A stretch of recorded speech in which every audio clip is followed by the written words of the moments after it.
దేశానికి సరైన సమయంలో సరైన నాయకుడు ప్రధానమంత్రిగా ఉన్నారని మోడీని చంద్రబాబు కొనియాడారు. టెక్నాలజీని అందిపుచ్చుకోవడంలో మనం చాలా ముందున్నామని, దేశంలో యువత ఎక్కువగా ఉండడం మనకు మరో అదృష్టమని అన్నారు. 2047 నాటికి భారత్ ప్రపంచంలో 1 లేదా 2 స్థానానికి ఎదగాలని ఆకాంక్షను వ్యక్తం చేశారు. తిరుపతిలో అంతర్జాతీయ దేవాలయాల సదస్సును ప్రారంభించిన అనంతరం సీఎం చంద్రబాబు ప్రసంగించారు. టెక్నాలజీ సాయంతో ఆలయాల్లో కార్యక్రమాలు సులభతరమవుతున్నాయని అన్నారు. దేవుడి పేరిట సమాజానికి సేవ చేసేందుకు ఎంతో మంది ముందుకు వస్తున్నారని తెలిపారు. దేవుడికి సేవ చేయడం అన్నిటికంటే ఎంతో గొప్పదని పేర్కొన్నారు. తిరుమల బాలాజీ అంటే కోట్ల మంది భక్తులకు నమ్మకం, ప్రగాఢ విశ్వాసమని వివరించారు. ఏపీలోని దేవాలయాల్లో మౌలిక వసతులు పెంచామని వెల్లడించారు.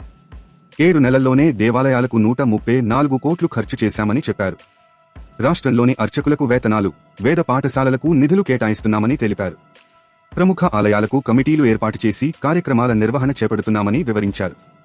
దేవాలయాలు ఆధ్యాత్మిక కేంద్రాలే కాదు, ప్రధాన ఆదాయ వనరులు కూడాని అభిప్రాయపడ్డారు. దేశాభివృద్ధిలో టెంపుల్ టూరిజం ప్రధాన పాత్ర పోషిస్తుందని తెలిపారు. ప్రస్తుత కాలంలో అందరూ ఆధ్యాత్మికత వైపు అడుగులు వేస్తున్నారని పేర్కొన్నారు. ఎందరో భక్తులు కోట్లలో విరాళాలు ఇస్తున్నారని వెల్లడించారు. విరాళాలను విద్య, వైద్యం, ఇతర సేవా కార్యక్రమాలకు వినియోగిస్తున్నామని తెలిపారు. ఏపీలోని దేవాలయాలకు వచ్చే భక్తులకు అన్ని సౌకర్యాలు కల్పిస్తామని, దేవాలయాల్లో పచ్చదనం పెంచేందుకు చర్యలు తీసుకుంటున్నామని వివరించారు. తిరుమలలో 75% పచ్చదనం ఉండేలా చర్యలు తీసుకుంటున్నామని చెప్పారు. మన సంస్కృతి, వారసత్వ పరిరక్షణలో ఆలయాలది ప్రధాన పాత్రని తెలిపారు.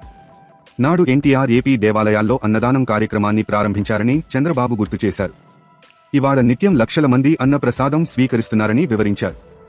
దేశ విదేశాల్లో వెంకటేశ్వర స్వామి ఆలయాలు పెరుగుతున్నాయని, ఇంకా పెరగాలని ఆకాంక్షించారు. ఏపీలో దేవాలయాల సర్క్యూట్ ఏర్పాటు చేస్తున్నామని చెప్పారు. తాజా సమాచారం కోసం లైక్ చేయండి, సబ్స్క్రైబ్ చేయండి, నోటిఫికేషన్ల కోసం గంట సింబల్ ఆన్ చేసి పెట్టండి.